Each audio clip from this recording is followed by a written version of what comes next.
దేవుని కృపా సన్నిధి మనందరితో ఉండి ఈ ఆలయంలో మనం కూర్చొని వారిని స్థుతించుటకు కనపరచుటకు ఇచ్చిన సమయాన్ని బట్టి మొట్టమొదటిగా ఆ దేవాది దేవునికి వందనాలు చెల్లిస్తూ తిరిగి మీ అందరికీ వందనాలు చెల్లిస్తున్నాను.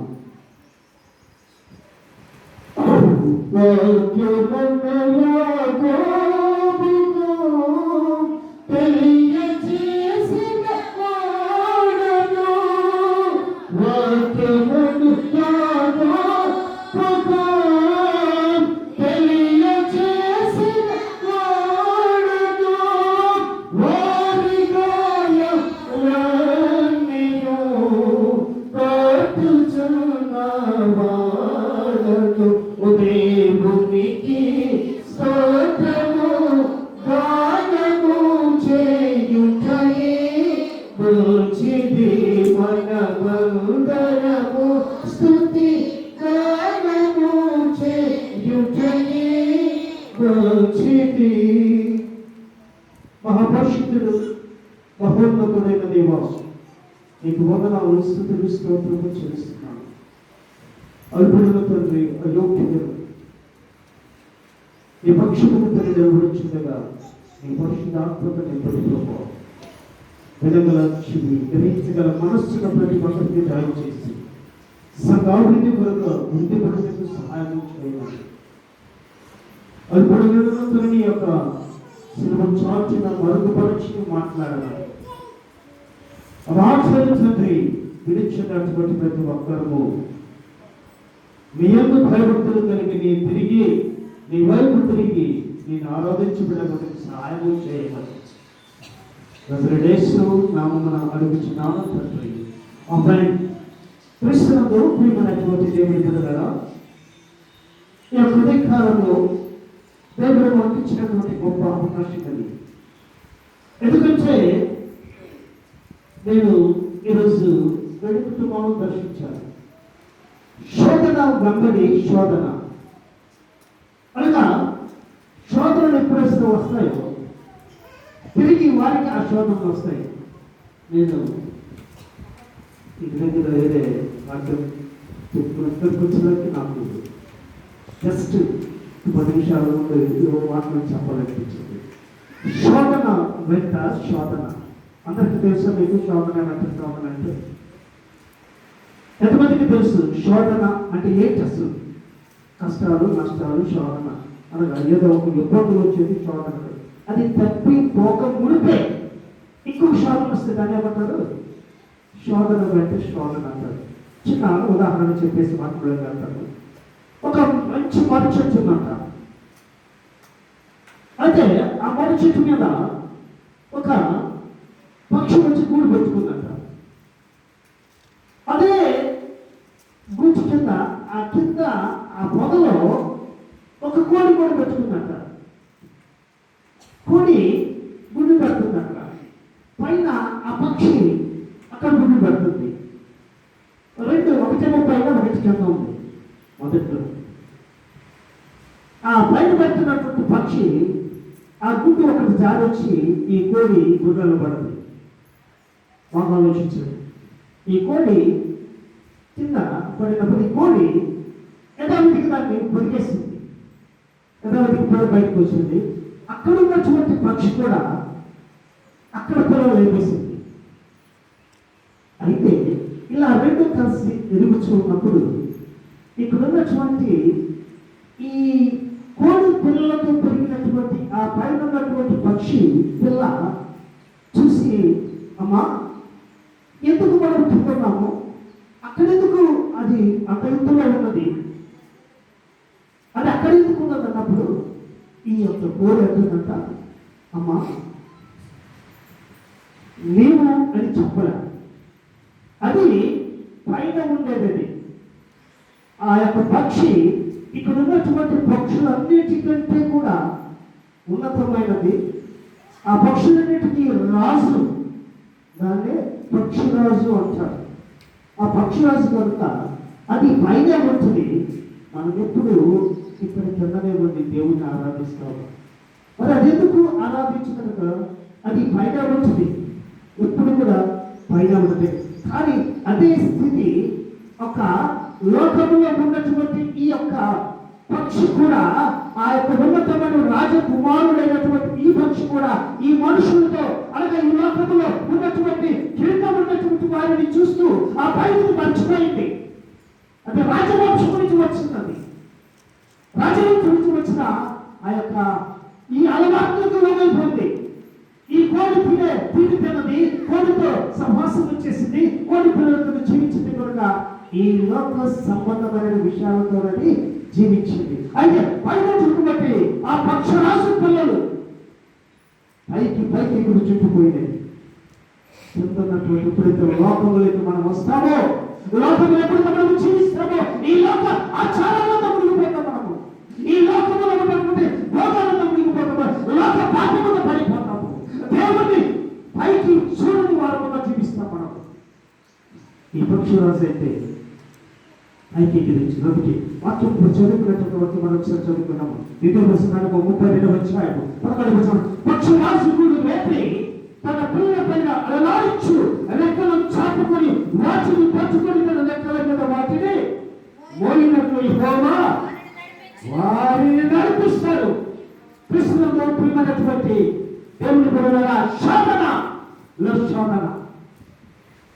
ఈ పక్షరాజు ఎక్కడ పెడుతుంది సార్? పర్వతముల పైన గుడి పెడుతుంది. పర్వతం శిఖరం పైన దాని గుడిని నిర్మాణం చేస్తుంది. ఎంతమందికి పక్షరాజు గురించి చెప్పండి. ఇక్కడ అందరూ పల్లెటూరు వాళ్ళే, టౌన్లో నుంచి వచ్చిన కాదు. ప్రొఫెసర్ గారు, పక్షరాజు ఏంటి చెప్పు? పక్షరాజు జాగ్రత్త. అసలు పక్షరాజు అంటే ఎవరు? అన్నిటికంటే పక్షుల కంటే రాజు పక్షరాజు. Very good, thank you. Pastor మీరు చెప్పద్దు, నువ్వు బైబిల్ చదువుకున్నట్టు. పక్షరాజు అనగా గ్రద్ద. ఈ గ్రద్ద ఎక్కడ కూడా తన గూడును కట్టుకుంటుందో తెలుసా మీకు? ఎవరు చూసారా గూడు?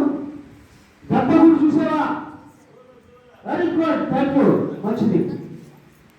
ఇది శిఖరము పైన కొండలు ఎక్కడైతే ఉంటాయో, మనుషులు ఎక్కడి స్థలములో ఆ కొండ శిఖరము పైన గూడు కట్టింది పిల్లలకి తన కాలం వచ్చిన సమయంలో. ఆ గూడు ఎలా కట్టిందంటే మొట్టమొదటిగా మంచి పొలం తీసుకొచ్చి కట్టింది. దానిపైన ముళ్ళు, గాజు పెక్కులు, బ్లేడ్లు ఇలాంటివన్నీ అనుకుంటూ దాని మీద పెట్టింది. తర్వాత దానిపైన మంచి మెత్తటి దూది ఈకలతో గడ్డితో దాన్ని పెంచిన, అంటే 3 పొరల కలిగినటువంటి గూడు దొరుకుతుంది. మొట్టమొదటి కట్టెలతో తెలుస్తుంది, తర్వాత ముళ్ళ తుప్పలతో, గాజు పెక్కులతో, బ్లేడ్లతో ఎక్కడ దొరికిన బ్లేడ్ తీసుకొని పెట్టేస్తుంది. దానిపైన మెత్తని దాన్ని పెంచుంది, మంచి గుడి పెట్టింది, గుడ్లు పెట్టేస్తుంది. పిల్లలు పుడతారు. పిల్లలు పుట్టిన వెంటనే అదేం చేస్తుందో తెలుసిన, మెత్తని పాత తెగడ గుడ్డలు అలాంటి గుడ్డలు తీసుకొని వచ్చి అది దాని మీద మెత్తగా పేరుస్తుంది. అయితే అది ఎప్పుడైతే గుడ్లు పెట్టిందో ఆ రోజు నుంచి తన గుడ్లను ఎంతో జాగ్రత్తగా ప్రేమతో కనురెప్ప కూడా మూలకుండా దాన్ని కాపాడుతుంది. ఆ గుడ్లను కాపాడుతూ ఆ పిల్లలు పుట్టిన వెంటనే దానికి దూరంతో వెళ్ళి మంచి ఆహారం తెచ్చేస్తుంది. దాన్ని ఆ పిల్లలని కంటికి రెప్పలా కాపాడుతుంది. అయితే ఆ పిల్లలు ఎంత సంతోషిస్తుంది తెలుసా? ఆ ఆహారం దూరం నుంచి తీసుకొచ్చినప్పుడు ఆ పిల్లలు అతి ప్రాణంత పరిపూర్ణతో ఆహారం పెట్టారు. అతి ప్రాణంత పరిపూర్ణ నాకు ఎక్కడో వెళ్ళి నా తల్లి నాకు మంచి ఆహారం ఎవరికి లేనటువంటి ఆ యొక్క తల్లి ప్రేమను బిడ్డలు చవి చూస్తాయి. ఆ సమయంలో ఎప్పుడైతే తల్లి తన ప్రేమను చూపుతుందో అంత ప్రేమ చూపుతున్నటువంటి తల్లి, అంత ఆహారము తెచ్చిపెట్టినటువంటి, అంత మత్తగా వాటిని చాపినటువంటి అంత తల్లి సడన్ గా దానికి మనసు మారింది. కానీ అక్కడ ఉన్నటువంటి ఆ మెత్తటి దూది గుడ్డలన్నీ తీసి బయటపడేసింది, తీకేసి చేపేసింది. అందుకే ఇందాక మనం చూడకుండా మరొకసారి చదవండి. పక్షిరాజు తన గూడు రేపి తన పిల్లల పైన చల్లమా గూడు రేపింది. ఏం చేసింది? అక్కడ ఉన్నటువంటి పిల్లలు నాలుగు సర్దుకున్నారు, సంతోషిస్తున్నారు. మమ్మల్ని మంచి మంచి పెడుతుంది, మంచి ఆహారం ఇస్తుంది, మమ్మల్ని కట్టికి రెప్ప మార్చుకొని మమ్మల్ని చాపుతుంది అనుకుంటున్న సమయంలో ఈ యొక్క పక్షిరాజు ఏం చేసి తెలుసా? ఆ మెత్తటి దూదులు మొత్తం తీసి పడేసింది. ఇక దానికి పిల్లలకి పసిపిల్లల పాపం, అక్కడ ఉన్నటువంటి మేకులు, అక్కడ ఉన్నటువంటి ముళ్ళు, అక్కడ ఉన్నటువంటి గాజు పెట్టులు అన్నీ కూడా శరీరాన్ని కూర్చుకుంటున్నాయి. వారు ఎంత బాధపడుతుందో ఒక్కసారి నిన్ను నేను పరీక్ష చేసుకున్నాను. ఆ బాధ భరించలేక దిగులతో ఏడుస్తున్న సమయంలో పైనుంచి ఆ తల్లి కూడా ఆహారం తీసుకొని వదిలేసింది. ఎప్పుడైతే గుడి లేపిందో, ఎప్పుడైతే యొక్క దూసులంతా తీసివేసిందో, ఆ ముళ్ళ చెట్లలో, ఆ ముళ్ళలో ఆ యొక్క పిల్లలు గాయాలు కారుతున్నాయి. ఆ చేరు పెంకులు పుచ్చుకుంటూ ఆ రేపు ముక్కలు, ఆ ఎనుప కాసు ముక్కలు, ఎనుప ముక్కలు ఎందుకు పుచ్చుకుంటున్నాయి. శరీరము రక్తం కారుచుంది, నిరసించుకుని ఆహారం లేదు, నిరసించుకుంది. ఇక లాభం లేదు ఏమని ఆ బిడ్డలు ఏం చేసే తెలుసా? కింద పడిపోతానికి సిద్ధపడి ఇక్కడ నుంచి చచ్చిపోతుందట. ఆహారం లేదు, ఒళ్ళంతా శరీరం గాయంతో నిండిపోయింది. ఇక్కడిక్కడంటే బ్రతకలే పడుకున్నాయి. కిందికి ఆ ఆకాశం ఎక్కడో పర్వతమ శిఖరము మీద కట్టినటువంటి అక్కడ ఉన్నటువంటి ఆ చిన్న పొలాలు కిందికి చాలా తక్కువ కట్టినప్పుడు పడుతున్నాయి. కింద పడిపోతే ఏమవుతుంది? వస్తుందా? చెత్త ప్రాణమై. కానీ ఎక్కడో చూస్తుంది తల్లి, ఎక్కడో చూస్తున్నా బిడ్డలు పడిపోతారేమో. అచ్చు కిందకి దిగి వచ్చిన చివరి క్షణములో ఇక కింద పడిపోతున్న క్షణంలో వచ్చి తన రెక్కలు చాపి తన రెక్కలపై ఎత్తుకొని తిరిగి తన కూతురులోకి తీసుకుని వదిలేసింది. సంతోషించామా? పర్లేదు, మా ప్రాణం కాపాడింది మా తల్లి అనుకుంటున్న సమయంలోనే తీసుకెళ్ళి ఏం చేసింది? అది మళ్ళా ఆ గుంట్లో పడేసింది. మళ్ళీ అక్కడే పొలాలు, అక్కడే నేను భద్రం దొరికింది, నా ప్రాణం కాపాడుతుందని నేను అనుకుంటున్నటువంటి సమయంలో వెంటనే ఈ పక్షిరాజు రెక్కల మీద ఎదుగులు తీసుకుని వెళ్ళి ఆ యొక్క పాత గుంటులను పెట్టింది. అందుకే ఇప్పుడు రాకుండా శ్రమ అది తిరిగి మరొక శ్రమ వచ్చింది. దానికి తన కళ్ళ తీసుకెళ్ళి ఆ గుంట్లో పెట్టింది. మరలా రెక్కలు మరలా కింద పడింది. ఇక్కడ రాబోయే మరలా కిందికి వచ్చింది. మరలా కిందికి వస్తున్న సమయంలో ఆ చివరి క్షణంలో ఇలా అది ఎదిగేంత వరకు తల్లి కాపాడుతున్న కానీ భోజనం పెట్టడం కూడా తల్లి కాపాడుతూ కింద పడకుండా. అందుకే శోధన వెంబడి శోధన వస్తుందంటున్నాను. ఈ యొక్క పక్షి ఎప్పుడైతే పడిపోతుందో వాటికి స్వతంత్రం లేకపోయింది. ఎప్పుడు స్వతంత్రం వస్తుంది తెలుసా? వాటికి తిరిగి కొన్నిరే కూర్చొని పెడుతుంది. కొన్నిసార్లు మనకు కూడా కింద పడిపోతుంటాం, శోధనలు పడిపోతుంటాం, అయితే. అందుకే శోధన వెంబడి శోధనలా ప్రేమించే ప్రారంభించినటువంటి దేవుడు కూడా విడిచిపెట్టాలనుకుంటున్నాను అనే సందేశము మనందరిలో ఉన్నట్లయితే ఒక్కసారి ఆయన వదిలేద్దాం. ఎందుకు తెలుసా? అబ్రహాము కత్తి పైకెత్తాడు, దేవుని మాటని కత్తి పైకెత్తాడు. అయితే దేవుడు కాసుకొని అన్నాడు, ఎప్పుడు కత్తి దిగుతా నేను కాపాడాలని క్రీస్తునందు ప్రియమైనటువంటి దేవుడు.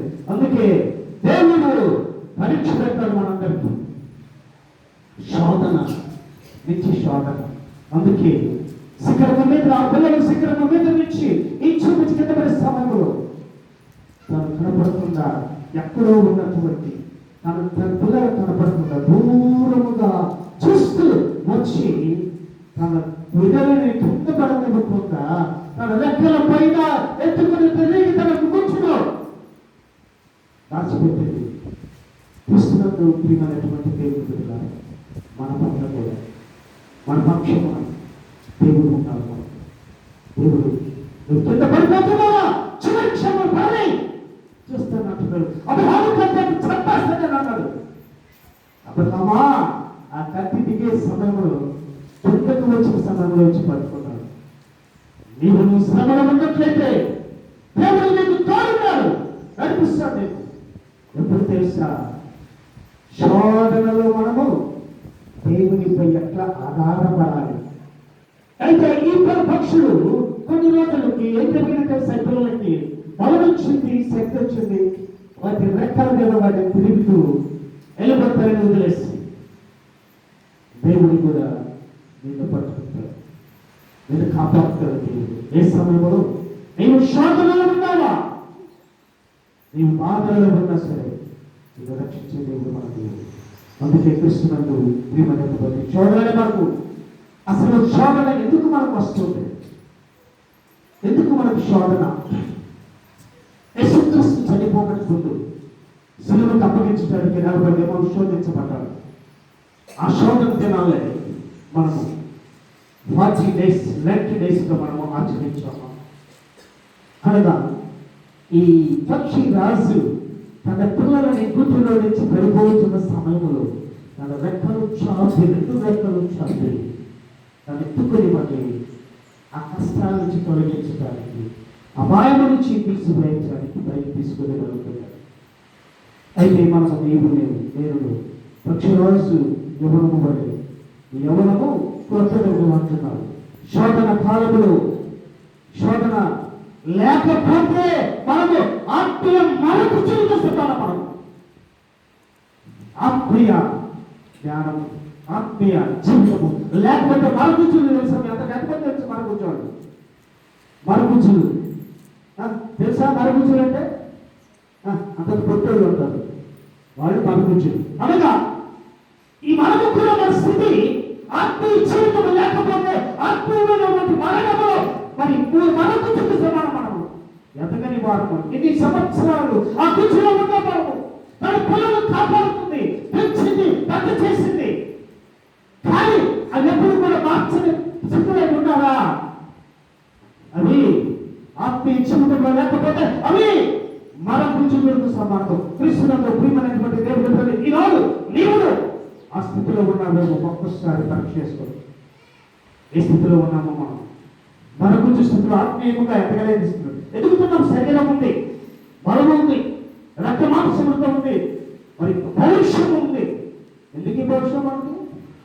దేవుని యొక్క పరిశుద్ధ ఆత్మతో నింపబడిన వారముగా ఉన్నట్లయితే, ఆత్మ లేని వారముగా ఉన్నట్లయితే, ఆత్మాత్మికమైన జీవితంలో మనం జీవించకపోతే మనకు ఎంత ఉన్నా. అందుకే తోమతో యేసు ప్రభువు అంటాడు, తోమా నీ అల్ప విశ్వాసమేమో ఒకసారి పరీక్ష చేసుకోమంటాడు. అనగా స్వల్పమైనటువంటి అవిశ్వాసంతో మనం జీవిస్తున్నాం. స్వల్పమైన అనగా చిన్నమైనటువంటి, అది చూడండి ఒకసారి యాకోబు రాసిన పత్రిక, నిష్ఫలమైనటువంటి విశ్వాసం, మంచి విశ్వాసం ఉంది. ఈ పక్షులు కూడా, ఈ పక్షి పిల్లలు కూడా విశ్వాసంతో అనుకుంటున్నాము. కానీ నిష్ప్రయోజనమైనటువంటి విశ్వాసంతో ఉన్నది. చూడండి యాకోబు రాసిన పత్రిక 2వ అధ్యాయము 20వ వచనము.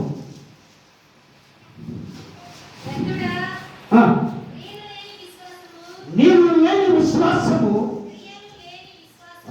క్రియలు లేని విశ్వాసం. నువ్వు ఎంత విశ్వాసంగా ఉన్నా సరే నేను బలమైనటువంటి విశ్వాసం, పనికిరాని విశ్వాసం. అందుకే ఈ యొక్క పిల్లలు అక్కడ నుంచి పడుతున్న సమయంలో దేవుడు అయినటువంటి పక్షిరాజు అయినటువంటి ఆ తండ్రి, ఆ తల్లి తన రెక్కలు చాపి తన బిడ్డలను ఎత్తుకొని రక్షిస్తుంది. ఇది ఎక్కడా? నువ్వు ఇంకా బలపడాలి, నువ్వు ఇంకా శోధన నుంచి జయించబడాలంటే, శోధనలో నువ్వు నిలబడాలంటే, ఆ శోధన నుంచి తప్పించుకోవాలంటే, నీకు స్వతంత్రుడుగా నువ్వు జీవించాలంటే నీవు తిరిగి ఆ శ్రమలోకి వెళ్ళాలి. ఆ శ్రమలో ఎప్పుడైతే నీవు కాల్చబడతావో, ఆ శ్రమలో ఎప్పుడైతే నీవు ముళ్ళు కూర్చోబడతావో, ఆ శ్రమలో ఎప్పుడైతే ఆ శోధనను జయిస్తావో నీవు సంపూర్ణముగా మార్చబడి స్వతంత్రము కలిగి తన పిల్లలని తాను వారే జీవిస్తాడు. అందుకే క్రీస్తునందు ప్రియమైనటువంటి దేవుని బిడ్డలారా, స్వతంత్రము లేని వారు మనం అందుకే క్రియలేని విశ్వాసము వ్యర్థమవుతున్నాడు. మనం చేసినటువంటి క్రియ పనిని చూపించాలి. మనం అదే సువార్త పరిచర్య. దేవుని సువార్తను ప్రకటించాలి. ఎక్కడ మనం దేవుని సువార్త ప్రకటిస్తున్నాం, వింటున్నాం, దాని ప్రకారం మనం జీవించలేదు. అందుకే చూడండి, ఇక్కడ నేను యాకోబు రాసిందాక మనం చదువుకున్నాము,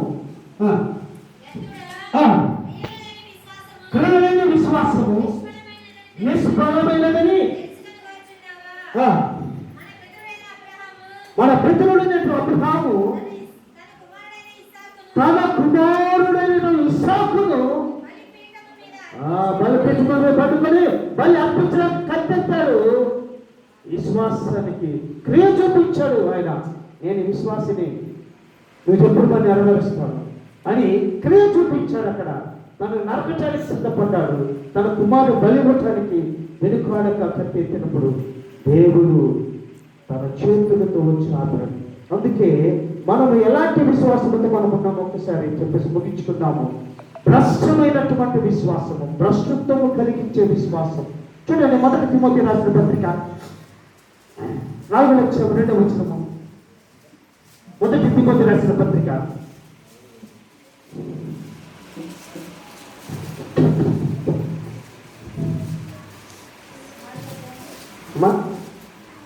1 తిమోతి రాసిన పత్రిక 4:2 అమ్మా, దయ్యముల బాధ యందును లక్ష్యం నుంచి విశ్వాస భ్రష్టులగుదురని నేను తేటగా చెప్తున్నాను. ఎలా? దేవుని మాట మనం వింటాం లేదు, మనం ఇతరులు చెప్పే బోధ మనం వింటాం. నేను 2 వారాల కిందట ఏసన్న మందిరానికి ఏసన్న గారు మార్కాపురం ఇప్పుడు చాలా మనం పోయినప్పుడు ఏలియా గారు హల్లెలూయా మినిస్ట్రీ ఏలియా గారి దగ్గరికి వెళ్ళాం. ఏలియా గారు ఎమ్మెల్యేగా మేము ఉన్నప్పుడు ఈ చర్చి లేనప్పుడు పాక వేసుకొని ఉన్నాం. ఇక్కడ ఈ 3 పాక ఉంది మాకు. అప్పుడు ఆ పాకాలో ఉన్నప్పుడు ఆయన వచ్చాడు. ఇక్కడికి వచ్చి ఎమ్మెల్యే మా చేలో ఉన్న కర్ర తాటి కర్ర మొత్తం తాటాకు పట్టుకుని నేను కూడా వెళ్ళేది ఇంటికి అంటే వెళ్ళి అది పాకేసి వచ్చి మందిరిస్తున్నాడు. ఈనాడు చూడబోతే దాదాపు 5-6 కోట్లకు పడగెత్తాడు. 5-6 కోట్లకి పడగెత్తాడు. అంత చర్చి కట్టాడు. అంత బిల్డింగ్ 3 అంతస్తుల బిల్డింగ్ కట్టుకున్నాడు. 5 కార్లు ఉన్నాయి. ఎందుకు ఉండిపడ్డాడు ఆయన? చెప్పండి. నేను ఎందుకు ఆకర్షణ సైకిల్ కూడా లేదు నాకు. ఎన్ని సంవత్సరాలు సేవ చేస్తాను, ఒక సైకిల్ కూడా లేదు నాకు. ఎందుకు? సత్తా పోషిస్తుంది, వాక్యము లేదంట, అయినా దేవుడు దీవిస్తున్నాడు. అందుకే భ్రష్టత్వమైనటువంటి విశ్వాసంతో మనం జీవిస్తున్నాం. అందుకే చూడండి, 2 తిమోతి రాసిన రాష్ట్రాన్ని చూడండి అమ్మా. 2 తిమోతి 3వ అధ్యాయం 8వ వచనము. 2 తిమోతి 3వ అధ్యాయం 8వ వచనము.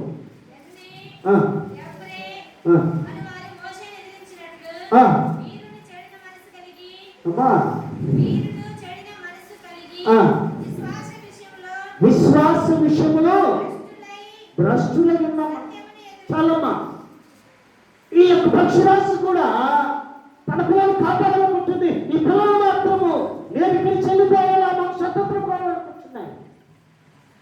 కానీ ఎప్పుడైతే అవి స్వతంత్రము కలిగి లోకానికి అనుదించావో, తన ఇష్టానుసారం కాకుండా తల్లి మాటకు లోబడి తండ్రి నన్ను కరుణిస్తాడు, నా తండ్రి నన్ను రక్షిస్తాడు, నా తండ్రి నేను ఏ అపాయంలో ఉన్నా, ఏ శాపంలో ఉన్నా నన్ను ఎత్తి పట్టుకుంటాడు అంటూ ఆ యొక్క బస్తత్వం ఇచ్చిన. అందుకే చివరిగా మృతమైనటువంటి విశ్వాసము, మృతమైనటువంటిగా చచ్చిపోయినటువంటి విశ్వాసము అనగా కంపు పడుతున్నటువంటి విశ్వాసం. చూడండి ఒకసారి యాకోబు రాసినటువంటి పత్రిక 2వ అధ్యాయము 17వ వచనము. యాకోబు రాసిన పత్రిక. అలాగే విశ్వాసము ఆ క్రియలు లేనిదైతే అది మృతముతో శ్రమ, చచ్చిపోయిన శ్రమనే. మనం చేస్తున్నటువంటి విశ్వాసంలో మనమైతే క్రియ చూపించాలి, పని చేయాలి. అప్పుడే నీ విశ్వాసము మంచి విశ్వాసముగా ఉంది. ఈ యొక్క చిన్నపిల్లలైనటువంటి అవి రక్షించబడి స్వతంత్రము కలిగి అవి జీవించాయి. అలాగే నీవు శోధనలు పడ్డావా, కష్టములు పడ్డావా, రెండో శోధన వచ్చిందా, ఆ శోధనను జయించాలంటే నీవు దేవుణ్ణి ప్రార్థన చేయాలా. దేవుడు నువ్వు ప్రార్థన చేయకపోయినా నిన్ను గమనిస్తూ ఉంటాడు. నా విలువ మీరు, నా విశ్వాసులు మీరు, శోధనలో ఉన్నటువంటి వీరిని నేను రక్షించాలి. ఎప్పుడు చివరి క్షణంలో కింద పడే సమయంలో నేను లేవనెత్తాడు. అందుకు చాలా మంది కూడా తెలుసు, మనకు చనిపోయి మరణాస్థితిలో నుంచి బయటకు వస్తాడు. క్రీస్తునందు ప్రియమైనటువంటికి ప్రతిరోజు యవ్వనము వలె నీ యవ్వనము తృప్తిపరచబడాలంటే నువ్వు దేవుణ్ణి ఆశ్రయించాలి. దేవుని చిన్న ప్రార్థన చేసుకున్నాము. మహోన్నతుడైన దేవ, నీకు వందనాలు, స్తుతులు, స్తోత్రము చెల్లిస్తున్నాం ప్రభా. ప్రతిరోజు తండ్రి తన పిల్లలను గూడు రేపి కింద ప్రవేశింది ప్రభా. ఆయనను ఆ శోధన నుంచి నీవు కింద పడకుండా నీవు రక్షించావు.